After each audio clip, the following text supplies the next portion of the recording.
right to go. Thanks very much for joining us for the daily update. We have 16,234 confirmed cumulative cases of coronavirus in Victoria. That's 372 more, so new cases since our last update. There have been sadly 289 Victorians pass away as a result of this global pandemic. That's an increase of 14 since yesterday. Our thoughts and best wishes, our sympathies are obviously with the families of each of those 14 Victorians, and we wish them well at what will be an incredibly difficult time for them.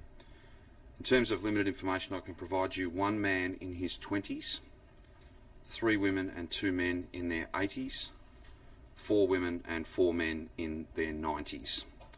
12 of those 14 fatalities are linked to aged care outbreaks.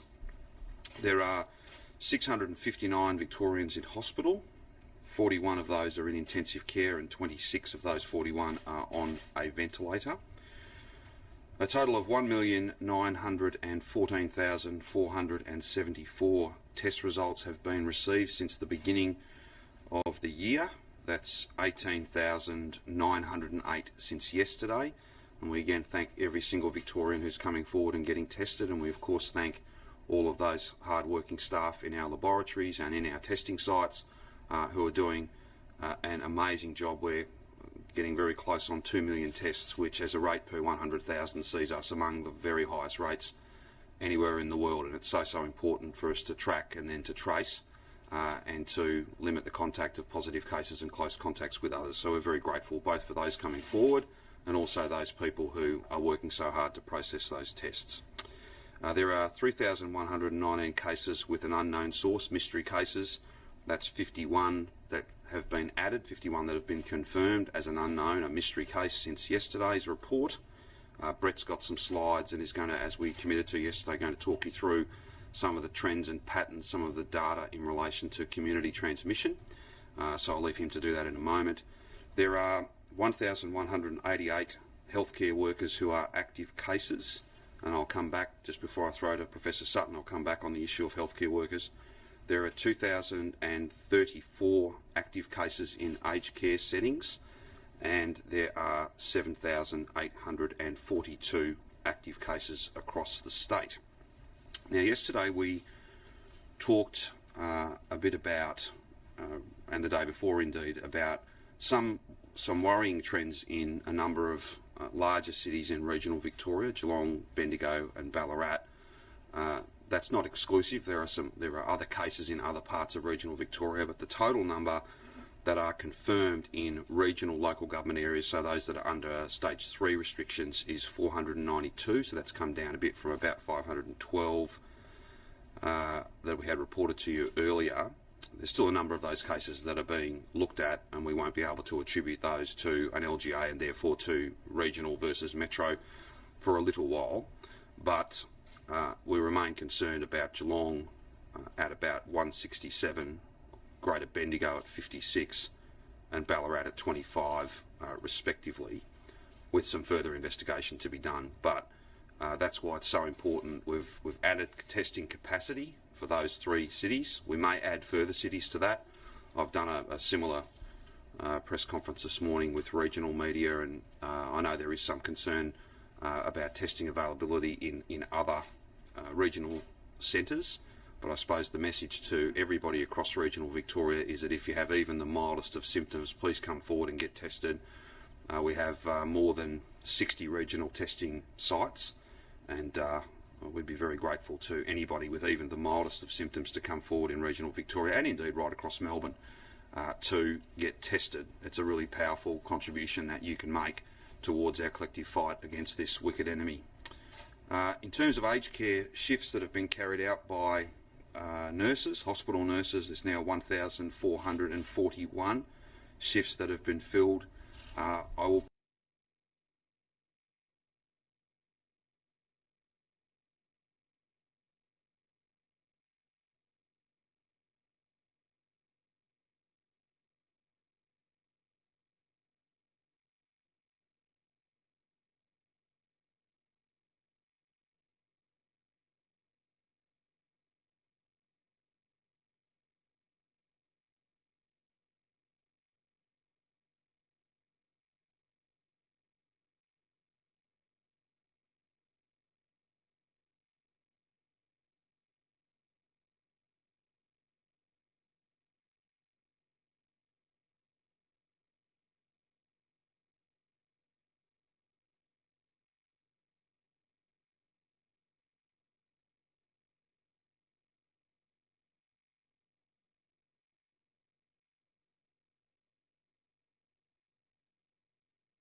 ANMF and Lisa Fitzpatrick and Marie Burgess for setting up that meeting last night. It was a really powerful opportunity, and I'm going to make that a regular feature of the weeks ahead. Now, just before we hand over to Professor Sutton, can I just again take the opportunity to thank, I think, a growing number of Victorians who are doing the right thing. It's really important that we have that very high degree of compliance when it comes to following the rules, all of the different rules that are central to driving down movement and therefore driving down case numbers, getting to the other side of this. I think Victorians are, yes, staying apart because that's so important to stopping the spread of the virus, but this is a time of great unity. I think people, as Victorians, we know and understand that we are strong and that we can get past this, but the only way we'll do that is if each and every individual, each family, regardless of where you live, regardless of your circumstances, make the very best decisions to protect your family and every family and to get us to the other side of this as quickly as possible. I now might ask Professor Sutton just to take you through his presentation, which focuses on those mystery cases, which, as we know, I think we've made this point many times, they're in some respects our greatest concern, because despite our best efforts we can't work out the circumstance or the individual where that infection began. That is a really big challenge, and one that takes up so much time of those 2,600 coronavirus detectives and that whole team. So I'll hand over to Brett now, and then we're happy to take any questions that you have. Thank you, Premier. Certainly we've seen a significant increase in the so-called mystery cases or cases of unknown acquisition. The graph here really represents the fact that we've gone into a second wave with an increasing number of overall cases, and right through it there's been about 1 in 5 or 20% of cases that are mystery cases or cases of unknown acquisition. With every case that we have, we do go through a detailed interview process, and you'll have heard me talk about incubation period. So that's the period of time from being potentially exposed to the virus to developing symptoms, and it can be up to 14 days. So someone can be exposed, but they won't become unwell until 2 weeks later. But actually the majority of people will develop symptoms in the first week, usually around the 5 or 6 day mark. So for our contact tracers in our team who do the interviews, there is a detailed process of not just working out who your close contacts are when you're infectious, where you've been, who you've been in close contact with, but also the acquisition period, or that period of time before you've become symptomatic. So we do go into a really detailed process of trying to find out where people have been in the days prior to becoming unwell and the people that they've been in close contact with, because we're trying to work out where they got it from. And for 1 in 5 cases, we can't determine that. And that'll be for a number of reasons. They just simply don't have anyone else in their household who's been unwell. They can't identify anyone in their workplace who's been unwell. And the places that they nominate don't have existing cases, clusters, outbreaks. And so we can't determine absolutely where they've got it from. But of course we know that there are other opportunities that people can pick it up. Sometimes they won't recall a close contact, and sometimes it might be that they've had a more casual contact, and for those people they can't identify where they've been or with whom they've been, but they've probably picked it up there. What is notable is that it has plateaued in the last week or so. That's related to a plateauing of our overall cases, but our so-called mystery cases have plateaued as well. If you look at this graph, it's a breakdown of metro and regional local government areas. For metro areas, it's about 20% that are so-called mystery cases. For regional Victoria, it's more like 13%. The reason for that is obviously we're linking more to known travel to Melbourne. It becomes easier to identify that someone has picked it up in a particular spot in Melbourne because they are recalling that. They are talking about the places that they've been to or the people they visited in Melbourne. But the 13% is still of concern because it does represent those mystery cases that might have been picked up locally in those local government areas. and the ones that are represented most strongly in the regions are the ones that the Premier's talked about as being of concern. So the Greater Geelong area, Greater Bendigo, Ballarat, and even Mitchell Shire, although Mitchell Shire has stabilised over time. And there is a variation in the number of, or the proportion of people who we say are mystery cases in those local government areas. When there's only 1 or 2 cases, then it might be 100% who are known cases where the acquisition is known, or it might be 0%. So when the numbers are very small, those proportions can vary a great deal. And in terms of the age groups, obviously there's a real significant representation for that young age group of 20 to 29-year-olds. For the older populations, I mean, it's all representative of the kind of proportions by age group in a normal population, but there is a bit of an overrepresentation of youth and an underrepresentation of the very oldest and the very youngest, and that's largely because we're linking a lot of our elderly cases to known outbreaks. They're known to be in residential aged care. They're known to be in hospital clusters or outbreaks as well. And for the very youngest group, again, linked to family members who are linked to workplaces or are linked to childcare or school settings when they were open. But, you know, over a quarter in that 20 to 29 age group, that does represent the majority age group for our cases overall, but it's certainly also overrepresented in our mystery cases. And they're probably more mobile. They do more of the essential activities for a household. They're obviously more engaged in the workforce, and so there are more opportunities for that age group to become infected and to be exposed to transmission. Happy to take questions. Does that breakdown apply for healthcare workers? Like, is it the same? Is it 1 in 5 with healthcare workers? Is it lower, higher? So healthcare workers, we're still working through their acquisition.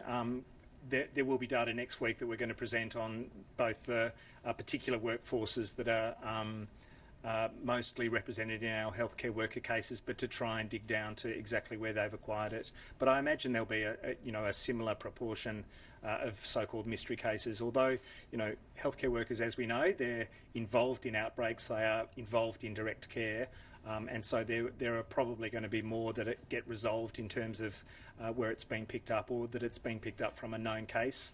But often, you know, it'll be a question of which known case or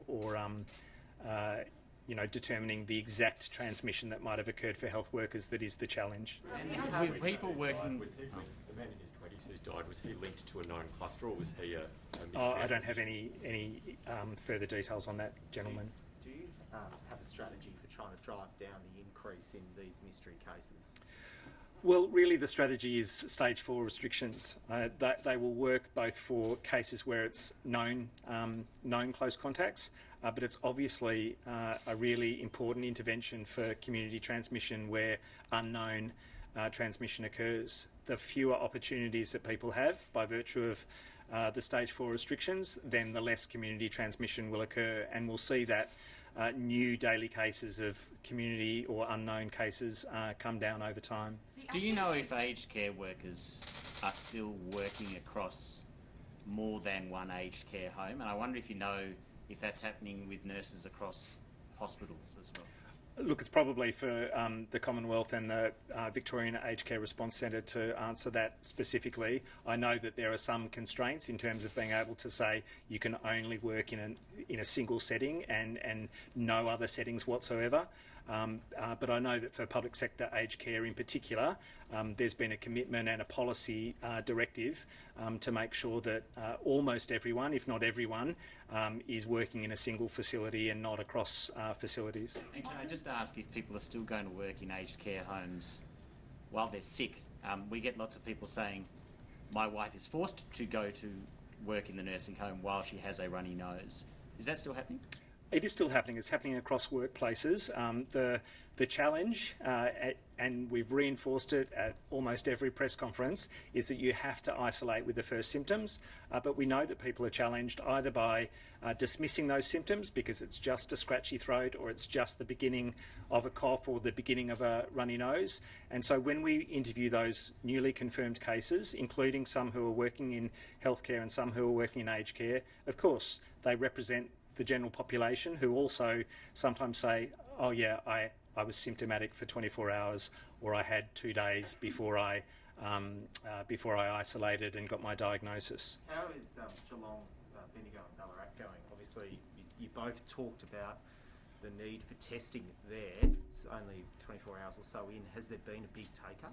There's been a reasonable take-up. I'm pleased that people are going to come forward. We'll see those results over the next 24, 48 hours, and we will analyse those newly confirmed cases that we'll see there. I think there are positive signs in Geelong in terms of stabilisation of some of those large outbreaks.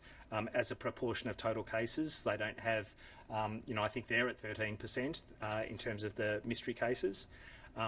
Ballarat, Bendigo, relatively smaller numbers. It becomes a bit easier to manage, but we need to dig down to each and every one of those cases to understand how much is mystery transmission and make sure that we can get on top of the known cases. What's the proportion between mystery and clusters in those three regionals? I'd have to come back to you for those individual local government areas. But is it swayed in one favour? Yeah, look, it does depend on the particular local government area. Some of them, with smaller numbers, have a greater proportion that are unknown. Others have a greater proportion that are known to be linked to outbreaks. On mystery cases, London, there's some information out of London that they've got around, or they thought they had around 374,000 asymptomatic cases. When you look at Melbourne, that may put our number around 200,000. How many of those mystery cases do you have to, for lack of a better phrase, write off on the fact that they've come into contact with asymptomatic cases? The whole question about asymptomatic cases and how much they contribute to transmission is a vexed issue. I think the evidence is suggesting that truly asymptomatic people who never develop symptoms, probably don't contribute much to transmission at all. What we're concerned about are people who have pre-symptomatic illness. So in the 2 days before you develop your first symptoms, they are known to be infectious, and they can be highly infectious just before they develop symptoms. And so some of those mystery cases will absolutely have been exposed to someone who's pre-symptomatic, and therefore they can't identify, when we're asking them, have you been in contact with someone who's been unwell, they can't identify that person because they have been pre-symptomatic. So, that's one of the really key elements about wearing a mask, that for all of us who are wearing a mask, when we're pre-symptomatic, if we're developing illness, we'll be exposing others much less by virtue of wearing that mask, and it's not just for people who've got symptoms. The amount of testing you're doing, how much do you think that's actually picking up? What are you assuming? Is that 50% of what's really out there, 80%? I think it's close to 80%, 70, 80%. Very early days in Australia, it was probably estimated at 80 to 90% because we could link more to international travel. But with 7,000, 8,000 active cases, it becomes harder to know the ones that aren't being identified. But I think it's the great majority. Obviously, we continue to encourage everyone who develops symptoms to test. We know that flu is at record low levels across Australia. It makes it more likely that if you've got flu-like symptoms that it'll be coronavirus. Of course, there are other viruses circulating, but people need to think about their runny nose and their sore throat and their cough, change in taste, change in smell, as coronavirus until proven otherwise, and they need to isolate for that reason, and they need to test for that reason. So community transmission cases, these community transmission cases you said are stabilising. So we're 12 days into stage 4, 9 days into the industry shutdown. Is it doing what you were hoping it was going to do when you look at community transmission? I think it's still to play out. I think stage 4 restrictions are only really going to show in the numbers over the next few days. These are still the effects of mask wearing and stage 3 restrictions. So I think that's encouraging that we've turned the corner with those interventions, and that we should see a further driving down of transmission with the stage 4 restrictions. So yeah, it's going in the right direction. I'm very confident we've seen the peak, but it's got to come down quickly. What are you expecting to see with the death rate over the next week, and when do you think that might start to come down? Well, I think Because we've seen a stabilisation of the number of active cases now, it's essentially levelled off. Then I think we'll see a levelling off of hospitalisations for community cases in the next couple of weeks, and the same for deaths. If we can drive numbers down from here on in, knowing what we know about when people develop their worst symptoms and are at greatest risk of dying, we should see a stabilisation of deaths in the next couple of weeks. Of course, we're all concerned about the significant number of active aged care cases, over 2,000, and they are most at risk, and they're at most at risk of dying. So we also have to drive those numbers down as well. Premier, just on compliance. Sorry, you go, That's Kat. okay. You go. The Acting Chief Medical Officer, Paul Kelly, has said today that he agrees the number of cases has overwhelmed Victoria's contact tracing capacity. Do you agree with that, and do you think that's been a big problem for Victoria's contact tracing? As I've said before, when cases are at 50 a day or 50 a week, everyone in the world was doing contact tracing to the nth degree, finding people very quickly, doing all of their acquisition, getting all of the details for every single case. When you've got 300, 400 cases a day, that stretches any system anywhere in the world, and a number of countries just stopped contact tracing. They just had a general message to people: if you've got symptoms, isolate at home, try and get your test result. We're doing much, much better than a whole bunch of countries that essentially gave up on contact tracing. We are still actively contact tracing every single case that comes in. But there's no question that when you have hundreds of cases a day, because it stretches the testing capacity, because it stretches the couriering of swabs to the path lab, and because it stretches the notifications into the department, as well as the contact tracing that's done, it pushes all of those things out by a few hours, and that is really critical in following people up. The fact that we can now interview every single case who picks up the phone or answers their door in 24 hours is hugely encouraging, and the fact that we can get a message out and knock on the door of close contacts within 48 hours, 100% virtually, is also very encouraging. But there's no question that 7,000, 8,000 active cases is a challenge. Can we see some of those numbers? Does it make a difference, and are those numbers there? Stephen Duckett was basically saying the numbers are there. For some reason, we're not getting a look at them. Are the numbers there? Can we see them? The numbers are being worked through. Our database can extract some of those performance measures, if you like. They're not all in our control. Some of them that relate to courier time to labs or lab processing time are not our data. But I fully support getting some of those metrics out, and I think it would be reassuring for people to see how much contact tracing that we're doing and the kind of timeliness of it nowadays. How are we going with test wait times? It's under 2 days. It's 1.6, 1.7 days. The average? The average. So there are some people still waiting up to 4 or 5 days for their results? There will be some people who wait 4 or 5 days for their results. I ask them to be patient with those results. The labs are, they're processing 20, 25,000 tests a day. And people who still have symptoms should be isolating regardless. There are some people who will test negative who actually have coronavirus who should still be isolating until they are well. It's frustrating not to be able to go back to work. It's frustrating not to get that negative result for your own reassurance. But again, the great majority of people will get that result in 48 hours. Premier, on compliance, we obviously heard about the great number of mystery cases are young people. Are you finding in your briefings from Victoria Police that young people are not complying, or who is the main age group of people that aren't complying? Oh, look, I think we always have to be careful when trying to extrapolate that sort of data and to make broad statements about any one group. I think that my sense of it and my reports to this point, but of course it evolves every day.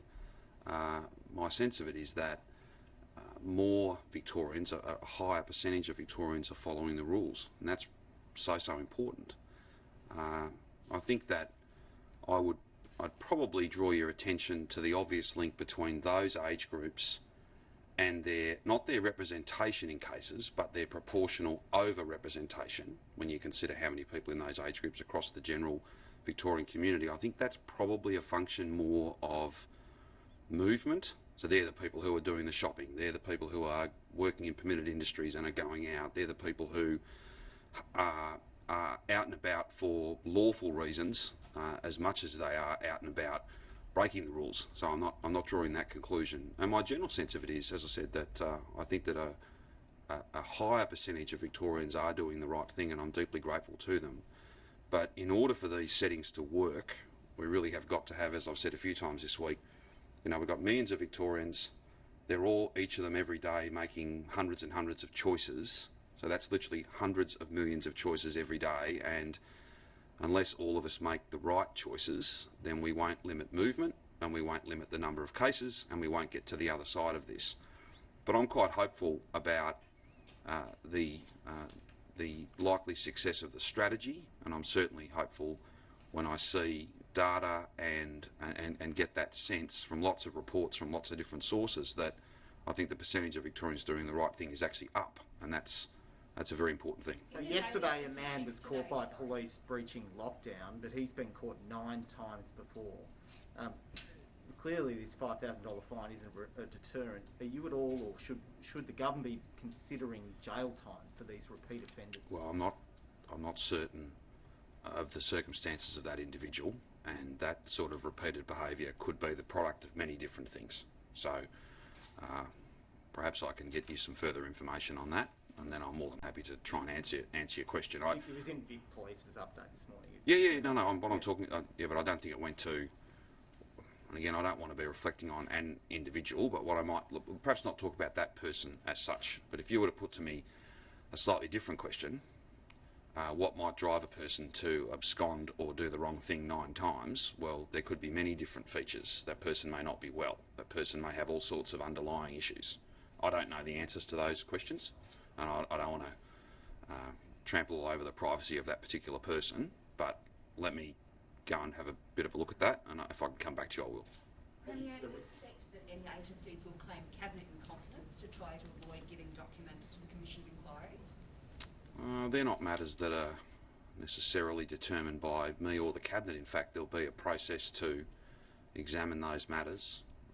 My expectation is that all documents that Judge Coate believes she needs should be there. She should have the fullest picture of what's gone on, so that she can give us the answers that we all need. You have to have the ADF there. The federal people, Border Force, weren't allowed to appear at the Ruby Princess inquiry conducted in New South Wales.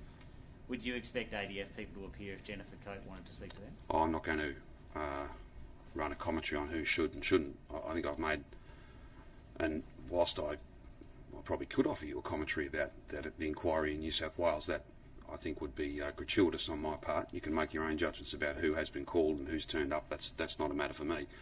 In terms of very broadly and quite clearly, I think I've made the point that whatever Judge Coate needs, then she should get, and that's why, despite the fact that it was frustrating to see that for all of us, I think that then more time would be needed to come with an ultimate report. If you make the commitment to provide to her everything she needs, then when she asks for an extension, then the answer can only be yes. You wouldn't object to anyone federally being... No, absolutely not.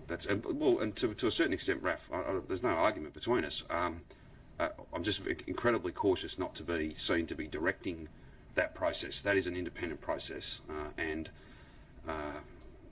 people should cooperate with it. But where it goes, who it calls, that's entirely a matter for Judge Coate, counsel assisting, and that whole process. Premier, yesterday you didn't want to comment on reports that 100 ADF troops were put on standby to help with Victoria's hotel quarantine program. The ADF has confirmed those reports were correct. They were in fact I don't know that that's exactly what's been confirmed today. I'll direct you to... The ADF has confirmed it to me. Well, I have a statement if you'd like me to read it. There is a statement from a spokesperson, but I don't know that it necessarily goes directly to those issues. I'd again refer you to the statement that's been issued by the Emergency Management Commissioner. I think that is very clear. I received a statement from the ADF today saying 100 troops were put on standby to help with Victoria's hotel quarantine program. I would just put it to you so that... you're saying that's wrong? No, I'm saying to you that there are 2 important operations here, and I think it's important for all of us to have a really acute understanding that Operation Soteria and Operation Sentinel are not the same things. One relates to hotel quarantine, which I don't think is referenced in the Department of Defence statement today, actually, and one relates to people self-isolating at home, in their own homes. So again, I'm a bit like yesterday. I really have not presented here today to answer any and all questions and to spend a large amount of my time quibbling about what's in a statement that was not issued by me. But I would just make the point, as politely as I can, Operation Soteria and Operation Sentinel are two different things. I'm sorry to keep going back and forth. No, you don't have to apologise, that's fine. Earlier in the week you did say that hundreds of ADF troops weren't available and that wasn't right, that Victorians had this perception that they were available. The ADF are confirming today that they were available, 100 of them were on standby. What for though? What are they confirming that they are available for? Are they confirming for Operation Soteria or Operation Sentinel? Okay. Home quarantine or hotel quarantine? Because they're very different things. No, there's no need for you to read the statement. I'm just simply making the point that ADF support and involvement, and they were involved in hotel quarantine. They were at the meetings that established hotel quarantine. Let's finish this first because it's an important matter. But that program is entirely different to ADF support for checking whether people who are not returned travellers but are in fact isolating at home. That's a very different program. It's an entirely different operation. So again, I'm not here to try and interpret a Defence Department spokesman, person, sorry, I should say. I don't know the gender of the person. I'm not really in a position to do that. Still standing by your statement, as it was earlier in the week, that the ADF was not available to help with hotel quarantine security. Let's be very clear what I'm saying. I'm directing you to the very clear statement that's been made by the Emergency Management Commissioner. Yes. And I think that is completely in accord with what I have said, and that's the position that I've put to you. And just to clarify, that statement says that statement from Andrew Crisp refers to specific dates and says that ADF troops were neither offered nor sought on those dates. Are you saying that they were neither offered nor sought for hotel quarantine at all, full stop? Is that what you're saying? No, I think it's important, Rachel, to go back to the key point here. The Defence Minister, and again, I do feel obliged to make the point that all of us have got a lot to get on with. I certainly do. But you've asked the question, so let me try and give you the quickest answer I can. Yes, the defence. I would be very quick. Well, thank you for that guidance, but if it's okay with you, I'll construct my answers perhaps in a few more words than that. The Defence Minister issued a statement with a range of dates. So I didn't choose to nominate those dates. I don't know that those dates are necessarily referenced in the Department of Defence statement today that we've just been talking about. That's a matter for them. The Emergency Management Commissioner, Andrew Crisp, then went to those dates because they had been specifically referenced by others. I don't think that's an inappropriate thing at all. ADF were involved, there's no question about that, and his statement goes to this. They were at the meetings that actually designed the system, stood up the system, implemented the decisions of National Cabinet. So that's, I think, clear. I think there is perhaps there's not perhaps the separation between the different roles that ADF have played. One operation relates to quarantine, one operation relates to checking that people are in their homes. They're two very different things. I'm not disputing that. So back to my question, are you saying that ADF troops were neither offered nor sought for hotel quarantine at any stage? Well, I can only go to what Andrew Crisp has said, and I think he's been very direct on that point. Well, he's talked about specific dates. He hasn't ruled it out completely. I'm asking. Well, you'd need to go back. Well, hang on. You'd need. Well, yeah, but you'd need to go back to him. I can't add to his statement because it's his statement. So he would need to go back and perhaps give you any further clarity around that. Premier Andrew Crisp has told myself, maybe others, that he's unavailable for interviews at the moment. So, can I just clarify? Were you or Andrew Crisp at all told about this act to put 100 troops in each state on standby, which the Defence Force spokesperson has confirmed? So were you told about the fact that there's troops in each state and 100 in Victoria? I don't believe that we were necessarily made aware of that. I'm not disputing it, though. Yeah. I'm not disputing it. Exactly the point I'm trying to make, and you can judge whether I'm making the point well or not, but troops or ADF personnel being put aside, what I think needs to be borne out here is, were they For what purpose? Was it the Operation Sentinel or Operation Soteria? Because they're two very different things. Was to support potential requests for assistance from the states and territories for quarantine compliance monitoring and checking of self-isolation orders. Yep. End quote. Yeah. So. Yeah. Were you made aware at all about? I don't believe. I'm not for a moment questioning that, but I don't recall. But I don't believe we were made aware of that. But again, I'm not. This is back to the original point. I can't add to Commissioner Chris' statement because it isn't my statement. It's made by him. If he needs to add to that, then I'm more than happy to help convey that message from you to him. On hotel quarantine, is patient zero a security guard or is it another worker? Can you address those reports? Well, again, those matters to that level of detail, I think, is going to be determined by Judge Coate and that process. I don't have any advice about who that person might be. So, I think that whole notion that it necessarily we could have to that degree of certainty, clarity about one particular person. I don't know that the science would ever lead you to that. It could, but it may not. Do you have that, Brett? Is there any leading to provide potentially identifying details? Can we talk about the person? Sorry. Only permitted workers who can have grandparents come and give care in the home. If a permitted worker is unable to provide childcare, and that can be because no other adult in the home is able to do that, and they've got a pre-existing arrangement with, for instance, grandparents, then that is allowed. And if there was correct. So the issue, again, just so that there's complete clarity on this, I think Raf asked a series of questions about this, and I did my level best to answer it from here. But then I referenced the fact we'll get you the exact words, so I wouldn't want to be giving anybody anything that wasn't word perfect. So just as we did for Raf, I think we can provide you with the relevant page from the Chief Health Officer's directions, the orders that have been made, and also any other frequently asked questions material from the website. Can I talk about the conference that started Can I talk about the person in their 20s who was passed Certainly, away today? yes. I believe that. I don't know that I'm able to, but you can. No, but I believe that is the youngest person that has died from this pandemic in the country. Yes.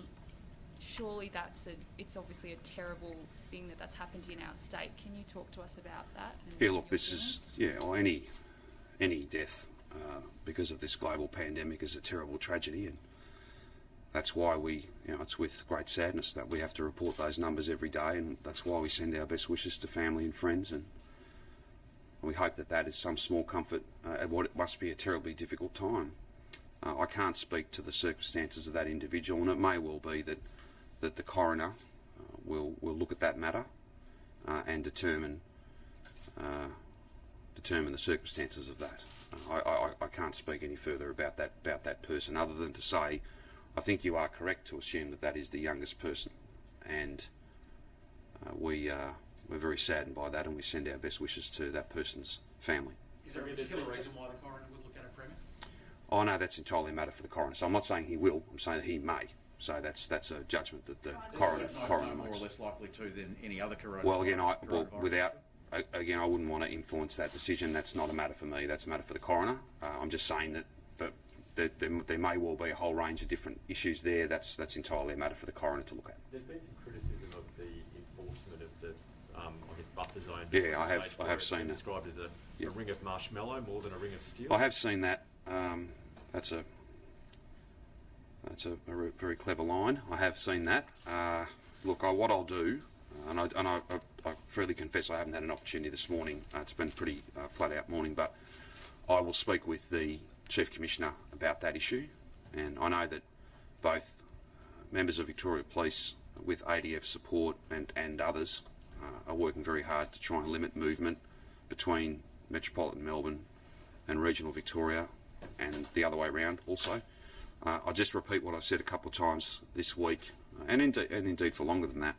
The notion of travelling to regional Victoria just because you want to, that just can't happen. You've got to go when you need to, when you absolutely need to, and I'd ask people to really think carefully and to try and limit their movements.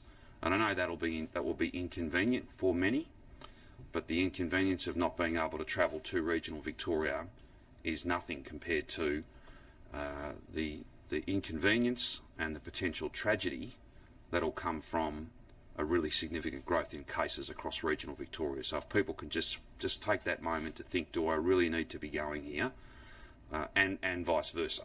As a regional Victorian, do I really need to be coming to Melbourne? And certainly nobody should be travelling anywhere if it's not in accordance with the rules, and nobody should be travelling anywhere if they have symptoms, even the mildest symptoms, other than, of course, to a testing site. So that's a really important message, and as I referenced earlier on, I've had a similar press conference today with regional media, and I've tried to make that point as consistently as possible on the specifics of the checkpoints and people who are being stopped and all of those arrangements. I'm happy to follow that up. That's of concern to me. I'll follow that up with Shane. Do you know the proportion of cars that are being checked at those checkpoints? No, and that's why I'm going to check with Shane Patton today. Can I ask you about the role of the state controller during the pandemic? There's, I'm sure you're aware of, there's this Victorian action plan for an influenza pandemic, and that states out the Chief Health Officer should assume the role of State Controller, and also overall responsibility for emergency response operations during an influenza pandemic. That hasn't happened here. Can you explain why Professor Sutton hasn't taken on that role of State Controller? I think that I'm not quite sure whether that's the pandemic plan, the updated pandemic plan that I launched at the Royal Melbourne Hospital. I can't recall the exact date, but very good. Thank you so much. Well, see, I've always said you're all helpful. I've always said that. I'll take it as you should remember it. I remember the event. The exact date slipped me, and I would never give you a date that wasn't accurate. But I'll take your word at March 10. Burned on my brain. Very good. So that was. I'm not sure, Chip, whether you're referring to that plan or a standing plan. So this is the 2015 plan that Rosemary Lester and the EMD developed off the back of what was learned in 2009.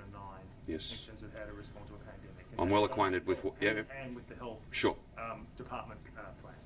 Okay, so I suppose I'll just make a couple of points. The updated pandemic plan from March 10, I think, has a different structure. I need to go and check that. I don't have it in front of me. I'm well acquainted with what occurred in 2009. I had some responsibility and involvement during that.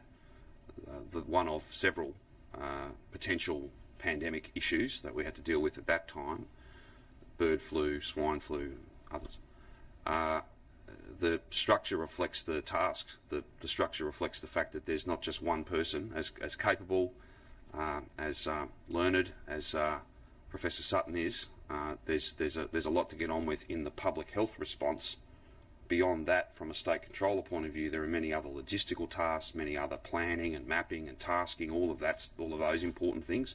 So I think it's probably nothing more or less than just a reflection that this is truly unprecedented, and what might have worked as a response, or what might have been thought appropriate as a response to events, say, in 2009, or even leave that out, a document from 2015 may not necessarily be relevant to the things that we're dealing with in 2020. It was a plan for an influenza pandemic, which is what we're in, right? Well, no, this is not.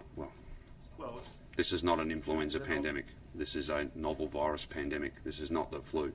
This is different. So, again, we don't need to have an argument about it. I'll go and look at it. And part of the reasoning for having the Chief Health Officer become the State Controller is a recognition that you do need, beyond the management and some of those other areas, you need a technical expertise. You need someone with a medical background who can actually run this thing. Sure. So that's why and that hasn't happened at any point. There's been 5 people that have been State Controller by my count. None of them have a medical background. None of them bring that technical expertise that someone like Professor Sutton would. And so I suppose why that hasn't happened. Well, I suppose, Chip, you'd need to go back one step behind your question. I suppose what you're saying to me, in some respects, is has Professor Sutton, as well as Deputy Chief Health Officers, as well as infectious diseases experts, the Chief Medical Officer, an entire team at the Doherty, many other infection control and infectious diseases experts, have they not been involved enough? Well, the answer to that is yes, they have been involved. They've been deeply involved. They are central. That's why I spend many hours each week in detailed meetings about public health and about all of these settings and how that virus is presenting, how we respond to that. This is a massive challenge, and I just again make the point that the title that's given to the Chief Health Officer is far less important than the work that he does and the central role that he and his team have in all of the decisions we make. So I couldn't agree that with any comment that tried to assert in any way that the Chief Health Officer and his team aren't at the centre of this. They absolutely are. Listening to him is different to letting a medical professional lead, isn't it? I don't think so at all. I think that Andrew Crisp is not a firefighter. He's a former police officer, but he was a state controller in the bushfires. So I think that there are lots of different ways in which this can be done. I just don't. Again, I'm trying to be as polite as I can be. I'm respectfully disagreeing with the notion that the title that's given to the Chief Health Officer beyond his title as Chief Health Officer should be read down to mean that he's not involved. He's deeply involved. It's not a title, it's a role, and I suppose to flip the question around, it's whether or not you've had the right person in that role as state controller, which seems to be a very important one in the pandemic. It's certainly a very important one, pandemic or no pandemic, no matter what the issue that we're facing. I'm confident that we've had arrangements in place that they have changed over time, and that's a product of the fact that this is a second wave, it's not the first. This is an entirely different challenge to the one we faced earlier on in the year, and I think you have to be nimble. You have to be prepared to make structures and processes fit for purpose against the challenge that you're actually facing. And it's not static. This virus is anything but that. So the ability to change things up from time to time. There is also the other issue of, there's been some people that have played a very important role and worked extremely hard. Not everybody's got the capacity to continue doing that forever. Sometimes you've got to change teams, revolve, rotate people, all of those things. So that's an important factor too. And Professor Sutton, sorry, I feel a bit rude. We're sort of talking about you. Do you want No, it's okay. Do you want to add to that at all in terms of that role and whether there's any reason why you weren't the right person to do that state controller job? But hang on that. And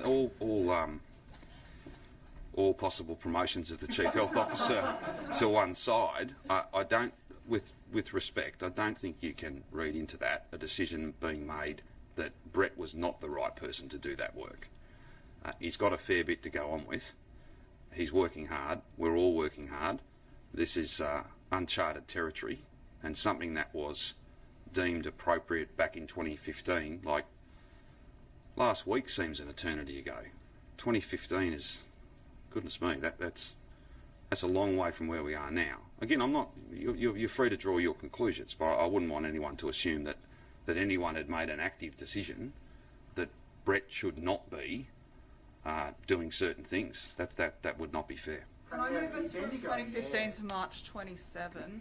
You gave a press conference at 3 p.m. on Yes. March 27 announcing the hotel quarantine scheme. Yep. At that press conference, you mentioned the involvement of private security guards. We heard in evidence earlier this week at the parliamentary committee hearing that from the Secretary of the Department of Jobs, Precincts and Regions that afternoon at 4:30 that afternoon there was a meeting chaired by Andrew Crisp at which no politicians or their staff were present, which was the crucial meeting where it was decided to use private security guards in hotel quarantine. That timing doesn't make sense to me because you'd already talked about the use of them before that meeting took place. Can you explain how that works and what went on there? I gave a press conference following the National Cabinet decision. There was a media release, I think, issued. There were almost certainly the Prime Minister would have spoken before me. I don't think there's any inconsistency between what I said and what he said. At least no one's pointed that out to me, the Prime Minister included. In terms of what went on, I can try and come back to you, Rachel, but I wasn't at that meeting. I think you've just made that You point. weren't, but that meeting's been described as the very pivotal meeting at which it was decided to use private security guards. You'd already been talking about using private security guards. So was that decision made at that meeting, or had that decision already been Well, I made? can't. Again, I'm not trying to be anything more than accurate, right? Just to be clear. I've not described that meeting in those terms. A secretary of a department at a parliamentary committee, I'm told, and I will freely concede, I have not read the transcript of Secretary Femister's. I wish I had time to do that. I have not done that. But I'll take you. That's been reported. Let's assume that's accurate. But I haven't described it in those terms. I wasn't at that meeting. If I can provide any further clarity about that, I'm more than happy to. But I don't think I can offer much more now. Are you able to say when the decision to use private security guards was made then? Oh, look, I need to come back to you because I don't want to make up a date. I want to be as clear as I can be. But are you able to say whether it was before you gave that press conference on? Well, I certainly wouldn't have talked about something that hadn't happened or at least been talked about. I think we can agree on that. But I suppose I'm trying to explain what I've said and what I've done. But you're kind of comparing it to the way it's been described by somebody else. I haven't used those terms. He may be accurate in the way that he's described that meeting, but as you know, I wasn't at that meeting. So describing it's just how pivotal it was is not something that I can do. If I could, I would, but I obviously can't. Brett, the Chief Premier, the Bendigo Mayor, and maybe one for you too, Brett, the Bendigo Mayor's asked for more transparency to identify where infected people are. I'm told that New South Wales, apparently, they're very open on, they're in restaurants, they're in shopping centres, they're in beauty parlours. They actually name the place so that people know where it is and they know whether to isolate or get tested. Why doesn't Victoria do this, especially in regional cases where they are so low and you can get on top of them? Well, I think that it'll probably relate in the firstly, I haven't seen the Mayor of Bendigo's comments. I'm happy to look at those, and if I need to give the Mayor a call, I'm more than happy to do that. We're always best. We're always at our best when it comes to this fight, when we're all working together as closely as possible. So if there's anything we need to do there, then of course we would. Logic tells me that we would be guided by the circumstances of the case. If you've caught it from someone in your household, then we're not going to tell the world about your address and how you got it. If you got it through an outbreak, then we report outbreaks, and we speak to those all the time. And there's a media release that comes out from the Chief Health Officer each day, and that, to the best of our ability, tries to go through all those outbreaks. I think that's probably the main driver. It could be as well, I don't know this is the case, but it could be that in certain circumstances, to be more detailed might well identify the person, and that wouldn't necessarily be fair. And it also, I would never want a situation, Simon, where someone has second thoughts about getting tested because they ran the risk, particularly in a smaller community, of potentially it becoming known to the broader community that they've got it. No one should feel any stigma about this. It doesn't discriminate. There's not a sense of any blame or fault if you happen to get it. But you've got to be careful, I think, never to discourage people from getting tested, or ever having that sense that this is that getting this virus is somehow a reflection on them and what they've done. You'd never want to do that. But is it a fine line for authorities between privacy and protecting public health, though, on that sort Well, and look, if you look at the various provisions of the Public Health and Wellbeing Act, if you look at state of disaster, state of emergency changes, different provisions that we've made over the journey, we have, wherever possible, we have always had public health as the leading aim. That's the business we're in. But sometimes public health would not necessarily be well served by fundamentally breaching a person's privacy. For instance, there was a report just the other day about a particular a particular woman and a setting, and the fact that she had been in terrible distress. It was reported. There are a whole range of extenuating circumstances. She's had a terrible time, very, very difficult time. For me to go through all of those details, it might serve as a rebuttal to commentary in the media, but it doesn't serve public health, and it would completely shatter any sense of privacy that person had. So I wouldn't want people to think that there's a whole lot of stuff that should be getting done for public health purposes that isn't being done out of a sense of trying to be like a purist when it comes to people's privacy. We know what the priority is, and the priority is to get the health problem under control, to protect the public, and public health drives us. Are you able to confirm if the man in his 20s who died from coronavirus was in a disability facility? He was not. That is my advice. Are you aware of any comorbidities? Well, as inconvenient now as it is to talk about privacy after the answer I've just given Simon, we are talking about one person. We are talking about, we believe, the youngest person that has died of this virus, or at least with this virus. That's the other issue that would need to be teased out further to James's issue. Yeah, I guess we're trying to confirm whether he died of or with. And what I'd say, that's a perfectly legitimate question. It's one that I have asked myself this morning, but I can't answer that, only potentially, but entirely a matter for Justice Kane. Potentially the only person who can determine that would be the coroner, and I know he takes his responsibilities very seriously, and that'll be a matter that he might well look at. Brett, we seem to have skipped past a bit a little while ago where you said you're very confident we're past the peak, which seems pretty relevant, I think. Well, I did note that you had skipped over that, but not for long. You hadn't skipped over it for long. Do you want to talk to Brett about that? I'd like to speak. Excellent. I'd like both of you to answer it, whichever order you. Brett goes. Brett, did you mean peak of community transmission or overall, and how pleasing is that? Oh, same thing. Peak overall will be likely the peak of community transmission. It would be terrific if it's true. I'm very confident it's true. But we always watch the numbers every day. Today's a bigger number than yesterday, and we don't know what tomorrow will necessarily bring, but the trend is definitely downwards. The 5-day trend, the 7-day trend indicates that the peak was probably 4 or 5 days ago, and that we'll continue to see lower numbers overall as a trend from here on in. So what's your message for Victorians then? Keep at it. I mean, this is a long haul. We know that numbers are heading down, but we couldn't conceive of opening up with 200 cases a day.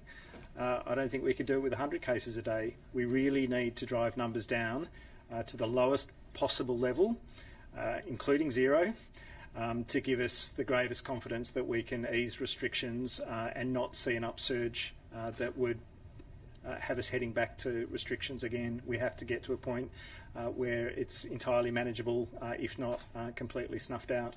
And to get there, you're going to have to get a message out to everyone. The ABC reporting yesterday that both federal and state governments looked like they were using Google Translate to get messages into the right language. Do you think we're reaching enough people who don't read the newspaper and don't speak English as a first language?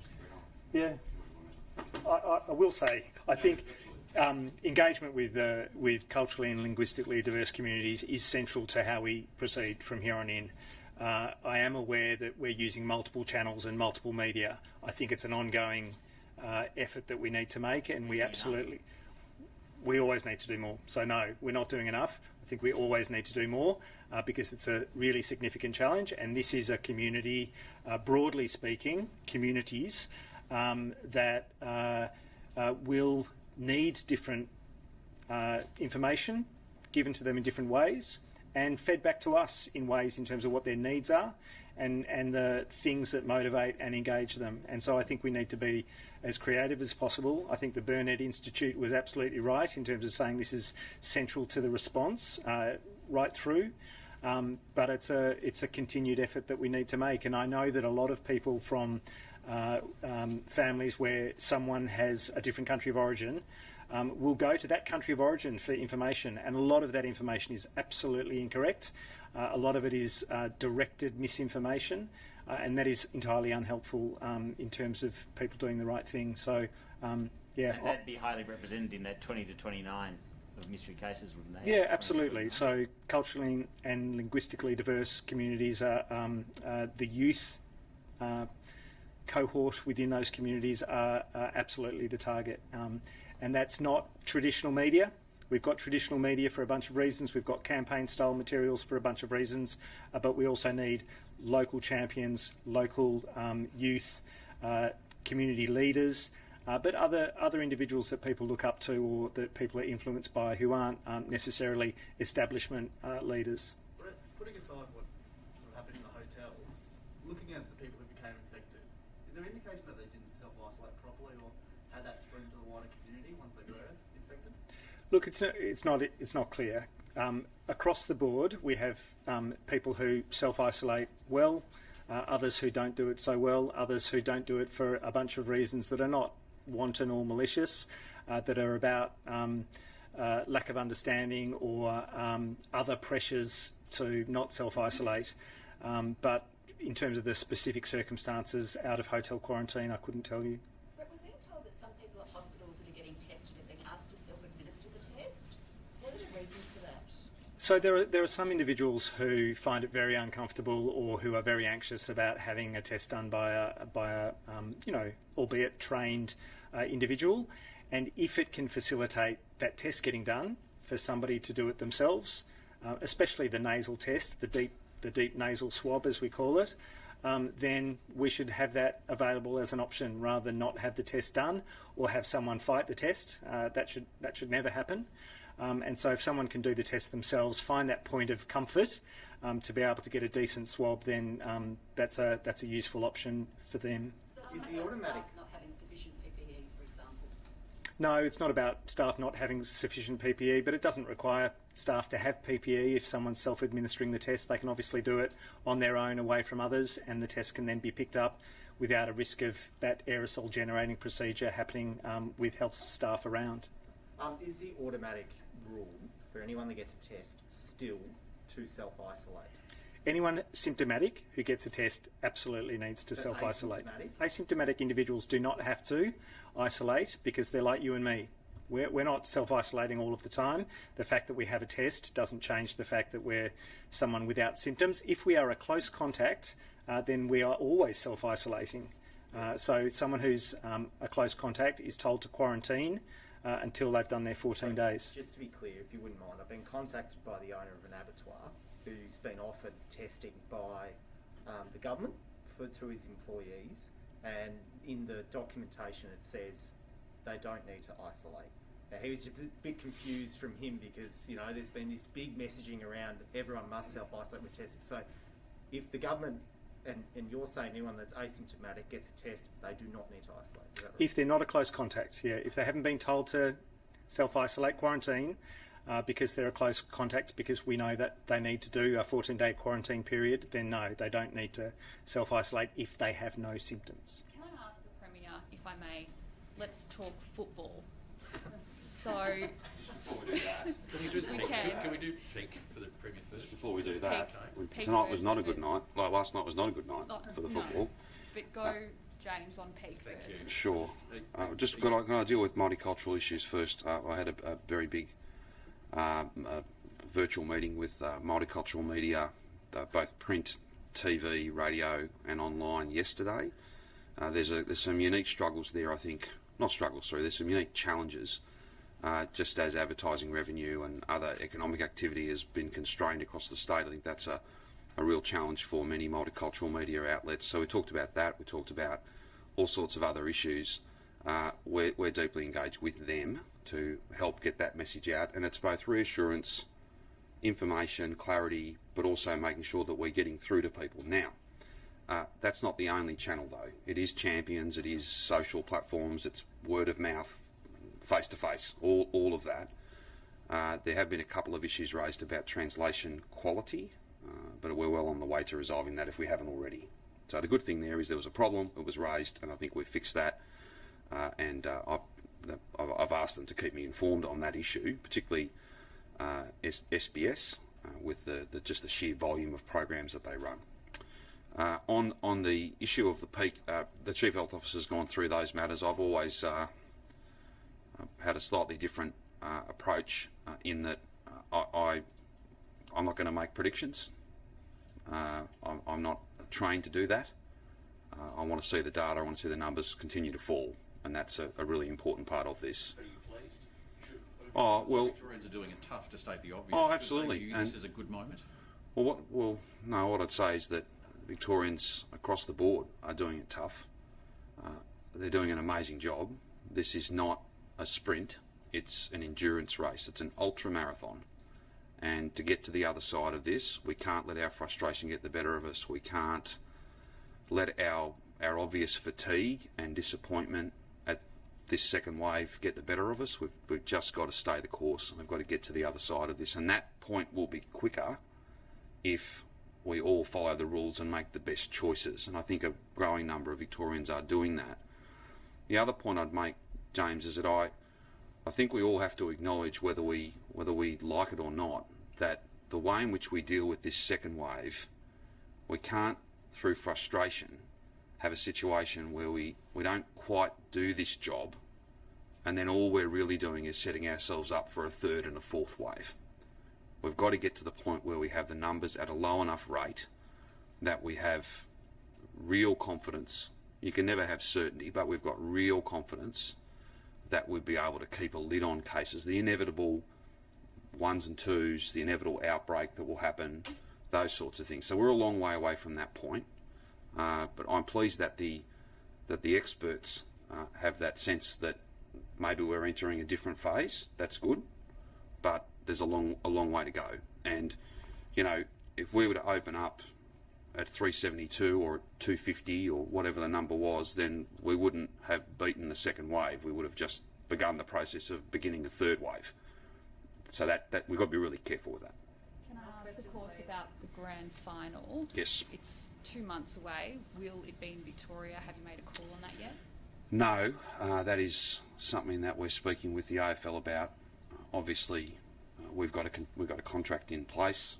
We would seek to add a year at the end of that contract if the event can't occur here. We're doing everything we can to make sure that it does, but it is a long way off. It is a long way off, and I think we're all rightly focused on getting to the other side of this. But as soon as there's any decision made there or anything that I can update you on, then I would, or indeed the Gil may well do that. Yeah, I totally take your point that it's 8 weeks away, but they need to start planning. So Yeah, is that sure. something that you have to turn your mind to as soon as next week to give them enough time to plan?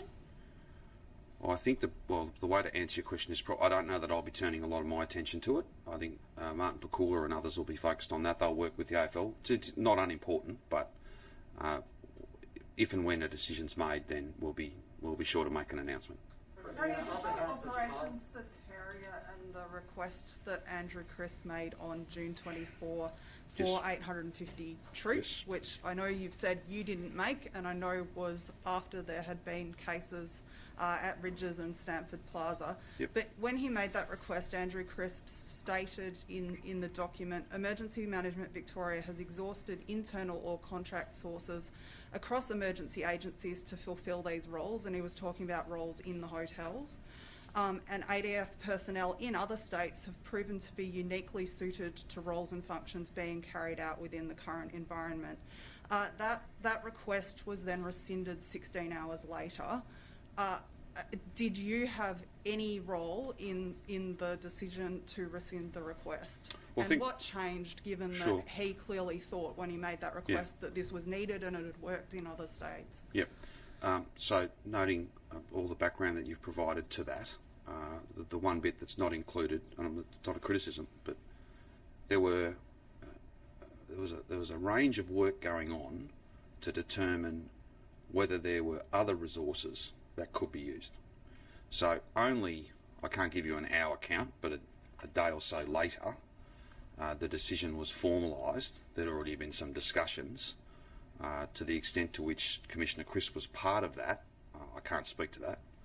But there was only a day or so later on after that we had a formalised decision that Corrections Victoria staff would go in and reset the program. So that, I think the notion that what's missing from his letter, and maybe he didn't have the awareness of this, we were considering a whole range of different groups of people, a whole range of different resources that could be deployed to this task, and the ultimate landing not very long after. Don't quote me on the exact day, but it was either the next day or the day after that, but very, very close to it. We made a decision that Corrections Victoria staff would be the best staff to do that. And who's we who ultimately decided that it was more appropriate to put Corrections Victoria staff in than ADF troops? Oh, it would be Crisis Council of Cabinet on advice from various officials. Because there's obviously expense involved in that. And before you ask me exactly when did that occur, and I can come back to you or try to, but I think at the end of the day, the request was essentially superseded by the fact that we had been talking and then we decided that Corrections Victoria, so the people who run our jails were, in our judgment, they're already here, they could do the job, and no criticism of anybody in the Defence Force, but I think we could all agree that the people who run our jails are uniquely qualified to keep people locked up. That's kind of what they do. So, just back on the issue, you believe the Army wasn't offered to help with hotel quarantine, is what you said at the Parliamentary Committee hearing earlier this week, before Andrew Crisp released his statement. I know you keep referring to the statement. Yesterday, the Health Minister, Greg Hunt, said that they were offered. We know before that the Defence Minister, Linda Reynolds, said they were offered. What makes you so confident that they weren't? No, look, to be honest, I think I've dealt with these questions a few days now. Answer to that question. Sorry? I just haven't had an answer. Well, I'm not going to, from this podium, conduct an argument with federal ministers, no matter how many of them you want to quote to me. I am focused on only one quarrel, only one fight, only one argument, and that is against this virus. Against this virus. That's what I'm focused on. I understand that. I have made comments at a parliamentary inquiry. Commissioner Crisp could not have been clearer, and there's nothing but agreement between my statements and the statement that Commissioner Crisp has issued. Beyond that, I really don't know that there's much more than I can add. We've covered this a fair bit. I'm not in any way critical of you for asking the question, but as I've said to you a few times, I reserve the right to respond to questions and to perhaps indicate to you when I don't know that there's much more to be gained by having these debates and discussions about things that happened 3 months ago. We've got enough to be going on with right now. And to that point, I think there's a question over here. I'm just trying to understand. Well, I don't know that I can add any more to the questions you've asked, and there's a question over here. Should documents detailing the quarantine discussions at National Cabinet also be provided if sought by the inquiry?